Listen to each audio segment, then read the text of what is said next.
السلام علیکم. We talked about friendship. دوستی کے متعلق بات کی ہم نے کہ ہاؤ امپورٹنٹ اور friendships are. Today we going to understand how many channels, how many ways, how many links are there to make friends. How do we make friends? ہم دوست کیسے بناتے ہیں؟ کیا اس کا کوئی ایک چینل، ایک راستہ ہے جو فزیکل ہمارا دوست ہوتا ہے؟ کیا وہی دوست اچھا یا برا ہو سکتا ہے کہ اس کے مختلف راستے ہیں، مختلف چینلز ہیں؟ اللہ سبحانہ و تعالیٰ stating in Surah Baqarah verse 168 in the second half of the verse, اعوذ باللہ من الشیطان الرجیم ولا تتبعوا خطوات الشیطان انہ لکم عدو مبین. اور شیطان کے راستوں کی پیروی نہ کرو، ان پر نہ چلو، بے شک وہ تمہارا کھلا دشمن ہے. So there are different ways, there are different channels, there are different links to make friends. It's not just physical friend کہ جو آپ کو اسٹریٹ میں ملتا ہے، جو آپ کو گراؤنڈ میں ملتا ہے، نہیں.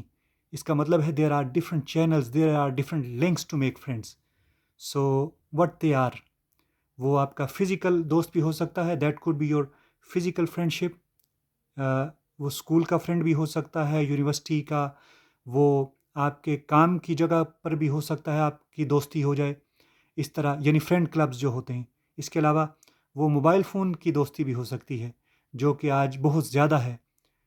سوشل میڈیا فرینڈشپ کہ اس پر مختلف ہم جو اس کے ایپس ہیں اس پر ہم سوشل میڈیا کا استعمال کرتے ہیں، تو اس پر بھی دوستی ہو سکتی ہے. اسی کو قرآن مجید نے یہاں ہمیں بتایا کہ خطوات الشیطان، there are different ways of شیطان، there are different links, there are different channels of شیطان. سو ان سے بچو، شیطان کے ان چینلز سے بچو.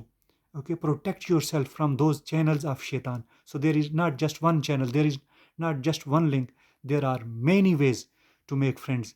دے are many types of friend, you making friends in many ways. So ہمیں ان تمام چیزوں کو چیک کرنا ہے. سو آج کل جو بڑا چیلنج ہے وہ سوشل میڈیا کا دور ہے. بچے اور بچیاں، our young boys and girls, they spend lots of time on checking their social media accounts. So we need to be very careful. We make friends through social media nowadays. So خطوات الشیطان, there are different ways of shaitan. انہ لکم عدو مبین. He is our open enemy. So our open, our wide, our clear enemy is shaitan. But he have different ways, he have different links. Okay? تو ہمیں ان سے بچنے کی ضرورت ہے.